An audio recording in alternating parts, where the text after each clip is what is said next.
Even you try to Google the amendments, no? The 307 amendments. If you try to Google it, no, you will find out that the all the nation on earth was given notice on the adoption of these amendments on May 31, 2022, and was given 18 months to reject them.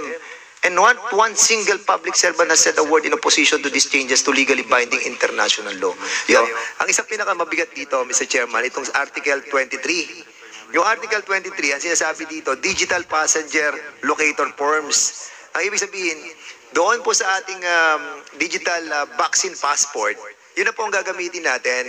And all our medical condition, all our medical profile will be on our vaccine passport, which is our cell phone. Wherein, kung baga, nandun na lahat po yung ating impormasyon.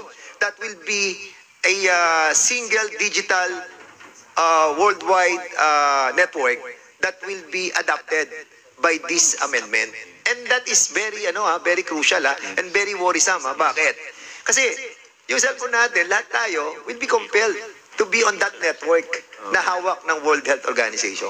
Doc, but with your permission, We, the Committee of Public Order and Safety and Committee on Human Rights, have invited people of wide scope of understanding of issues at hand to help us to fully understand some questions lingering in our minds and our hearts. Hope that with this hearing, we will be able to shed light and may be able to draft and craft laws that will be able to guide us and protect us aside from the power of this Congress to exercise its right of oversight to check whether the law that we adopted are being followed correctly.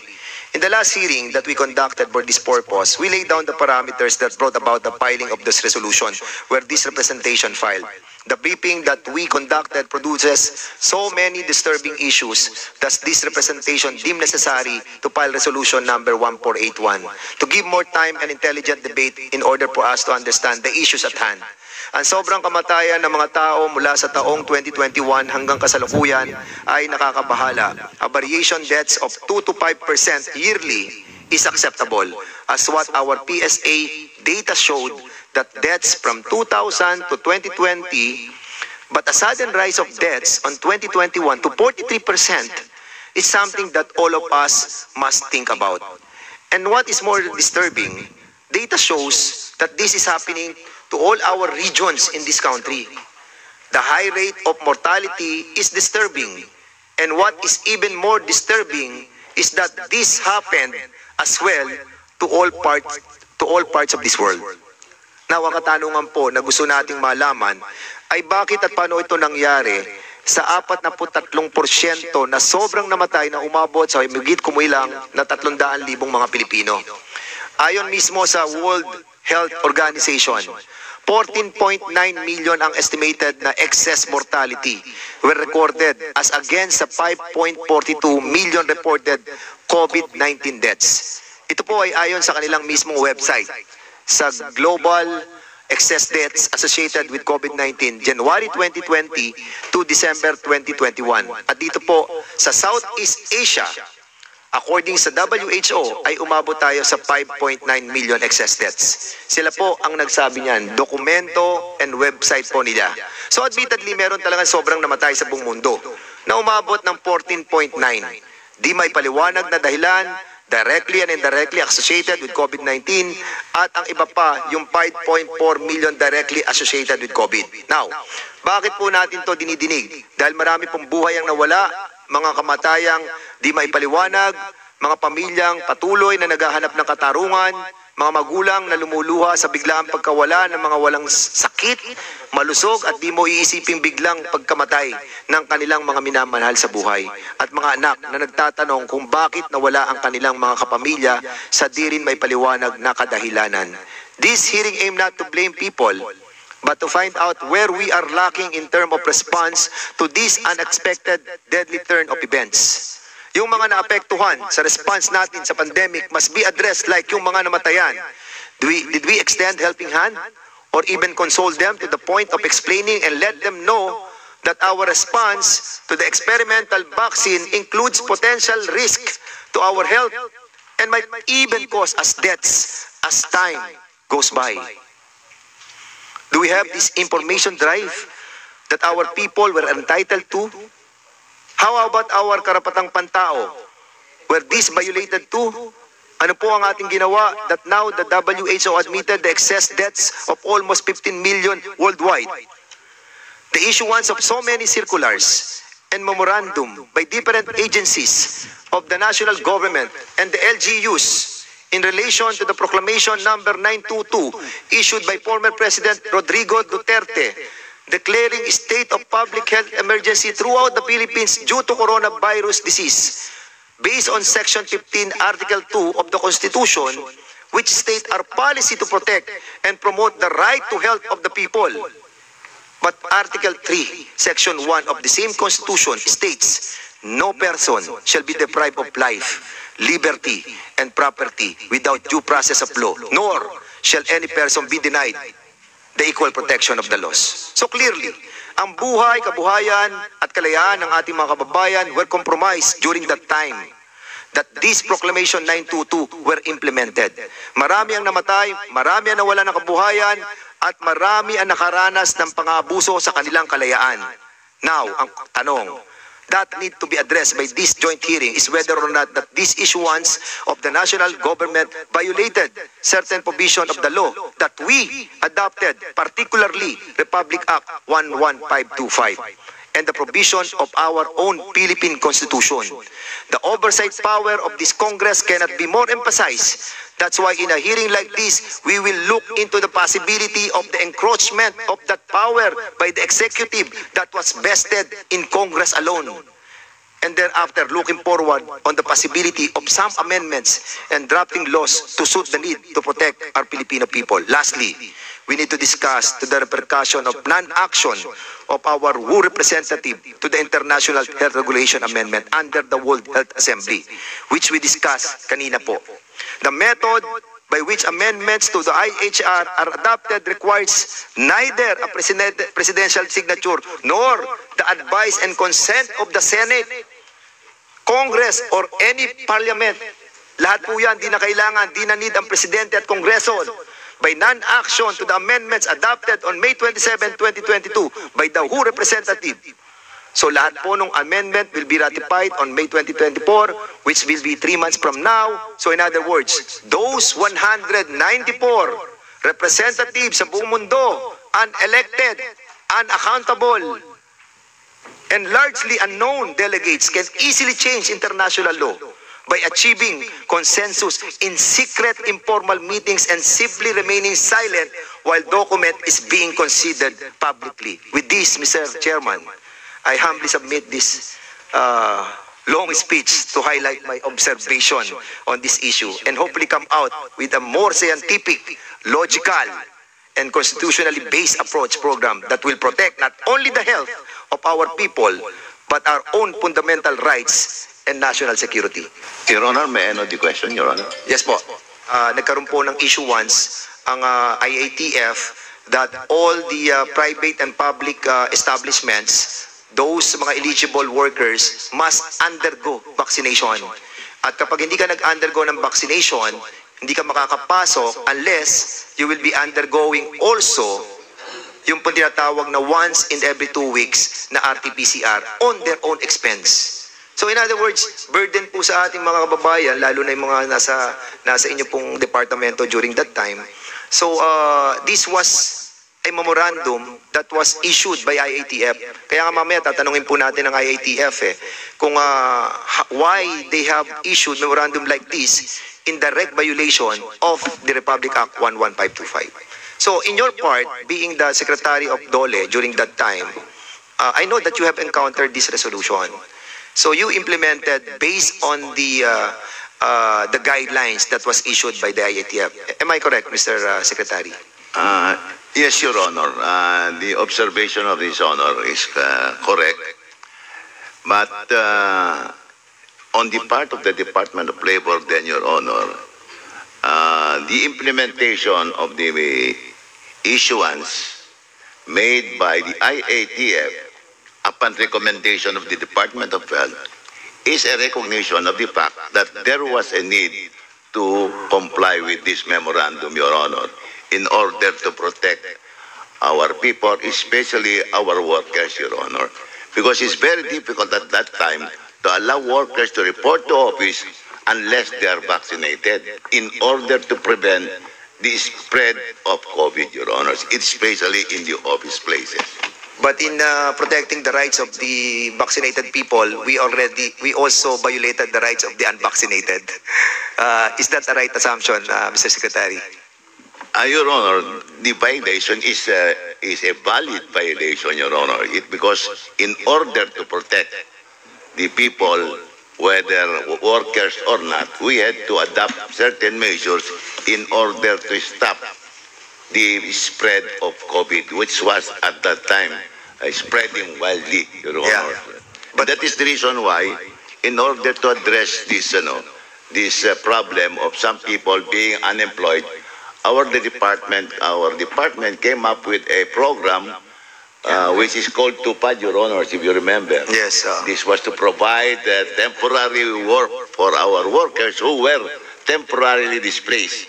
If you recall, we had several drivers, waiters of restaurants that were closed because of COVID, even these barbers in the barber shop, because nobody was visiting the barber shop then. So we had to provide temporary working days of 10 to 15 working days to our workers for them to be able to earn some living while the COVID was spreading widely, Your Honor. And we are so grateful with you, Secretary Bello, because during that time that in need of our constituents, you were there ready to assist our constituents with the different programs under the Department of Labor and Employment. So, siguro, I direct my question na lang kay IATF. Since, Dr. Corrales, you have the authority that was given to you, no? Why in your resolution that 148-B, in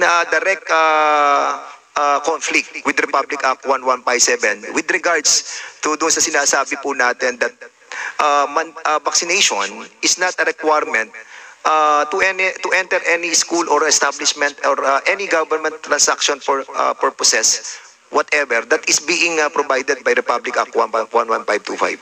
The public safety was the most important concern. Hindi ho ba, sir? Go ahead. And si Secretary Galvez po is not a signatory for that resolution. And Okay. all resolutions po passed through the legal process. Dumaan po ito sa Office ng Executive Secretary down to up to Sandali po, Dr. Corrales, medyo ligaw po ako sa sagot nyo. Parang tinitignan ko yung sagot nyo, parang ang layo din sa tanong ko eh. Ang tinatanong ko po, yung pong resolution number 128-B, particularly 148, sa resolution 148-B, sinasabi doon na yung vaccine is safe and effective. Di ba? Safe and effective. Yes, po. But in relation to Section 2 of Republic Act 11525, sinasabi niya experimental vaccine to. At sa Section 7, binabanggit doon na ito ay under Phase 3 and Phase 4 pa lamang. So ang tanong, bakit sinabi natin sa resolution na safe and effective yung vaccine? Di ba in conflict na siya sa 11525? Sir, can I refer you to FDA, who is in a better position to answer the safety that you were referring to? Good morning, Mr. Chair. The Food and Drug Administration, through the issuance of executive... Emergency. Yes. Emergency usage authorization. Yes, Your Honor. Okay, correct ka doon. Yes. Dapat mag-issue ka para ma-adapt natin to. But are there other source of medication that can be availed of before you go to the emergency usage authorization? Diba? Dapat in-avail po muna natin lahat ng avenue before trying to issue an emergency usage authorization on the efficacy ng effectiveness ng vaccine. During that time, hindi pa siya, we were talking a while ago yung protocol ba? Yun ang kanina pinag-uusapan natin, were followed. Di ba dapat, since na wala pa siyang experimental pa lamang siya, hindi tayo nag-issue ng EAU, ng emergency EUA. Dapat hindi muna tayo, di ba, nag-issue ng EUA?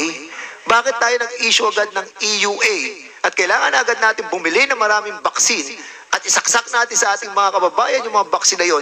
Whereas, there are a lot of avenue. Like for example, drink vitamin C, drink vitamin C, drink tayo ng chlorox, hydrochloroquine, ivermectin. There are a lot. Pero, pinilit natin yung vaccine by issuing an emergency usage authorization. Why? Thank you very much, Mr. Chair. Through Executive Order 121, the Food and Drug Administration issued a circular that allows the issuance of the emergency use authorization. These are products that has been undergoing clinical trial interim phase 3, and the risk over the benefit, the benefit over the risk is higher. So this is the basis for the issuance of the emergency use authorization. Thank you, Mr. So, anong Chair. issue po ng Executive Order number 1 is the President, former President. Yes, President Rodrigo Roa Duterte, Your Honor. So in other words, yung issuance na yun, sinudbo ninyo. Kahit alam po natin that there's a lot of medical intervention that we have to do first prior to the issuance of the EUA. Correct? Your Honor. So wala kayong nagawa, kundi sundin yung executive order.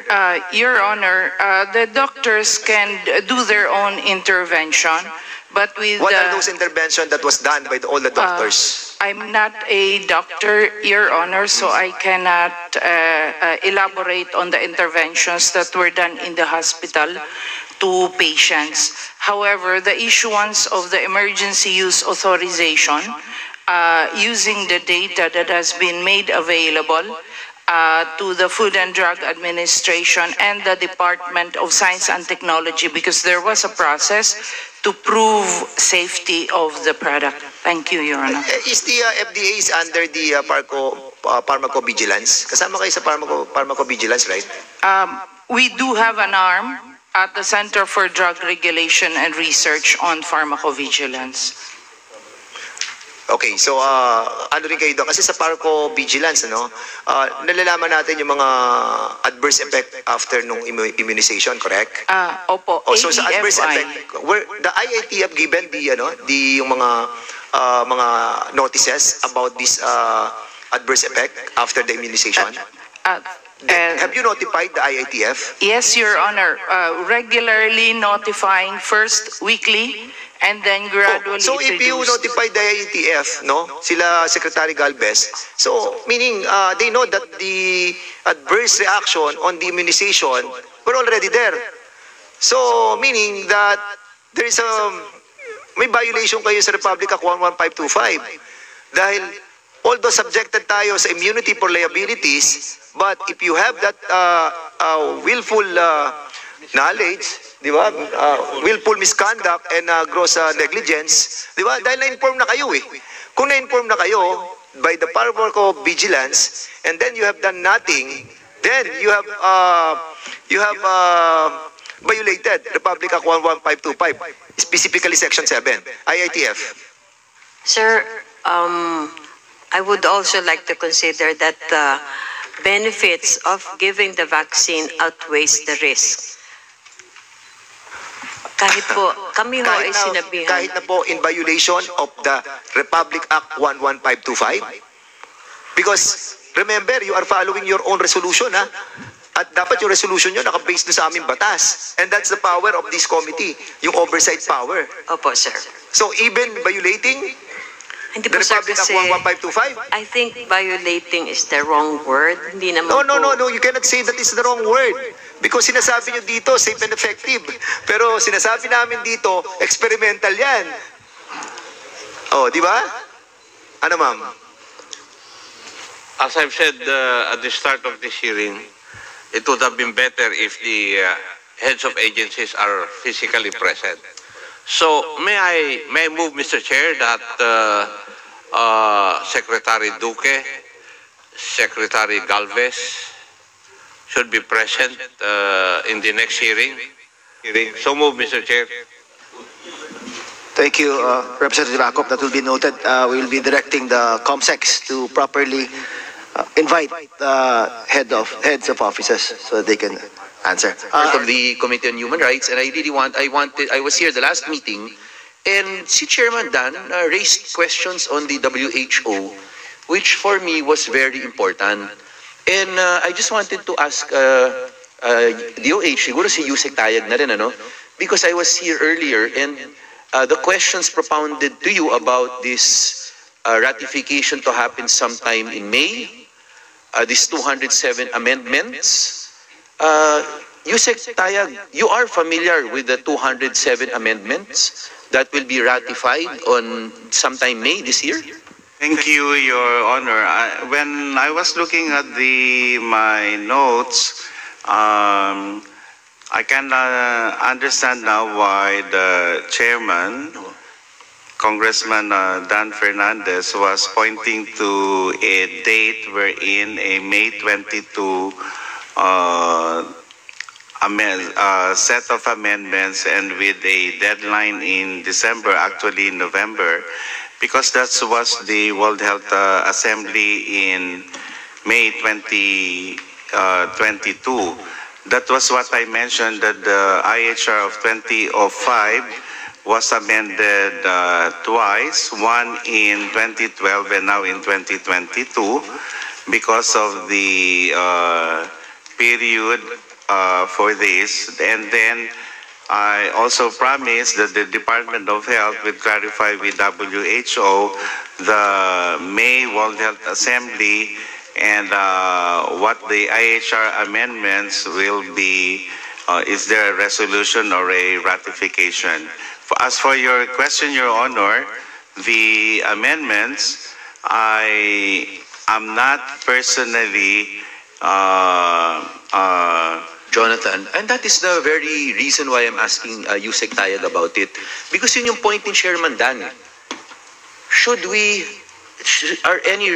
Is there any red flag that must be raised in any of this? Because who is in charge? DOH. But who in DOH is in charge to take a look at the 207 amendments to defend and protect the sovereign rights of the Filipino people? Kasi the way you answered us now, parang alam mo na magkakaroon, di ba, Yusek Tayag? Pero hindi ikaw. So sino ang in charge? Who is taking a look sa DOH na protected ang rights ng bawat Pilipino, ng bansang Pilipinas, dito sa lahat ng ginagawa ng WHO? I think that is the main import of the question eh. Sino nagbabantay para sa Pinoy? Hindi pwedeng oo tayo ng oo eh. So sino ang in charge? Correct. Who is on top of everything in DOH or any other branch of government? Okay. And to add on that, may I interject? Yes, of course. Kasi because, may I interject? Yes, of course. Kasi because even you try to Google the amendments, no, the 307 amendments. Nadagdagan pa ng If you try to Google it, no, you will find out that all the nation on earth was given notice on the adoption of these amendments on May 31, 2022, and was given 18 months to reject them. And not one single public servant has said a word in opposition to these changes to legally binding international law. You have to find out, kasi you were in a quandary, kung yung sinasabi po natin is totoo. Try to Google it and try to find out the 307 amendments that was adopted, not ratified, adopted by the World Health Assembly, 75th World Health Assembly. Yung kanilang technical working group that was created precisely on this purpose of amendments. Kanina kasi may sinasabi ka every 2 years. Tama yon. Every 2 years nag-a-amend sila. But this one is something different. 307 amendments after the pandemic. We will be starting these amendments and nobody rejected it. Nobody, but... Ang deadline on December 1. Di ba? We have discussed it. Yes, Sige, Congressman Romulo. Chair, that is the point. Yung gusto lang namin malaman, Yusek Tayag, who is the person in charge sa DOH or any other person in the executive branch who watches out for all these amendments, whether it's on the regular meetings or in special meetings, to ensure that protected yung all the rights of Filipinos and the Philippines itself? Who is in charge? Sino nagre-review? Sino nagsasabi? Yusek, mukhang malabo tong ano na to. Hindi pwede ito. Someone must be in charge. Someone must be reviewing it. And who is that person or who is that group within DOH or any other department or any agency within the executive? Okay. We will submit na lang. Although these are publicly available din naman po dun sa Hindi po yun eh. website. At okay po yan. Okay yung public availability ng mga information or data na ito. And that is the way it's supposed to be. May EO pa nga kayo eh. Diba na kailangan anytime humingi kami, available yan. Pero it does not excuse you from being familiar with it personally. Na pwede namin, o kahit sino pwede magtanong sa'yo. Hindi po ibig sabihin na basta publicly available, hindi mo na kailangan basahin. So kayong tatlo po, nabasa nyo, familiar kayo? With familiarity po. Ano po? With familiarity po, Your Honor. Sige. Offhand lang sa lahat ng amendments, kanina pa binabaw, last minute sinabi ni Chairman Dan, meron ba tayong dapat kabahan tayo sa mga ito? Meron ka bang i-recommend sa hierarchy? Una kay Dr. Roque, sa director niya, hanggang kay Yusek Tayag, hanggang secretary, na i-veto natin yan.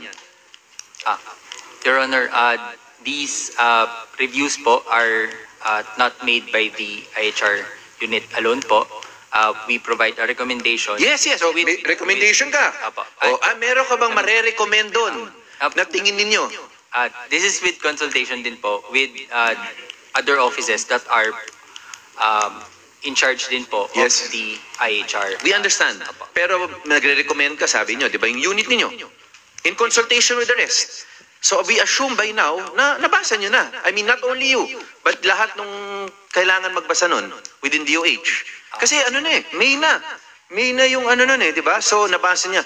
Is there any amendment, whether in a special or regular meeting, in particular, itong sa Abril o Mayo, na iakit po ninyo sa hierarchy ng DOH na dapat magprotesta tayo doon?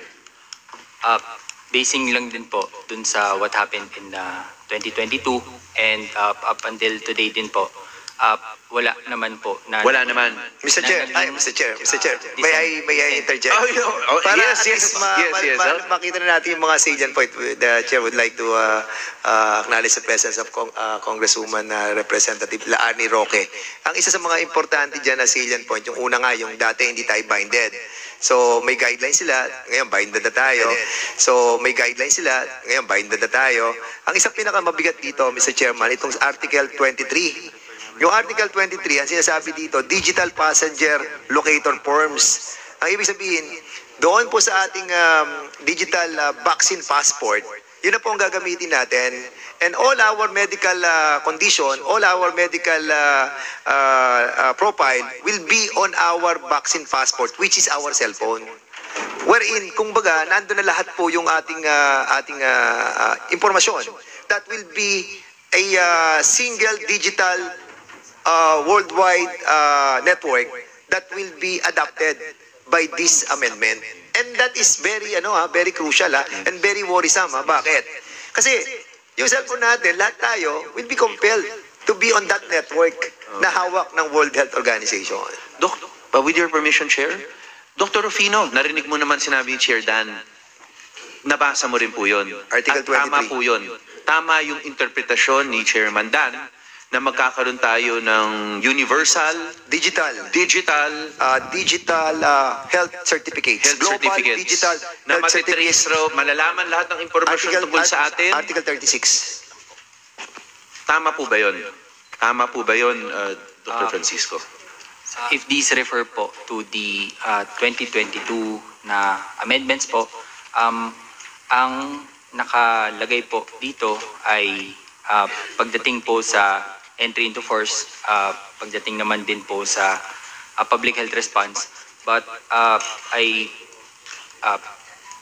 I fail po to see yung health documents din po na section. Chairman Dan. Pasensya. Ay, ano po, this refers din po to the... No, Dr. Rufino, that is fair. Tiningnan mo, sinabi mo, wala kang nakitang ganoon na sinasabi ni Chairman Dan. So I think we need an explanation now. Doc Rufino, you have to be precise on your answer, no? Because you are under oath, no?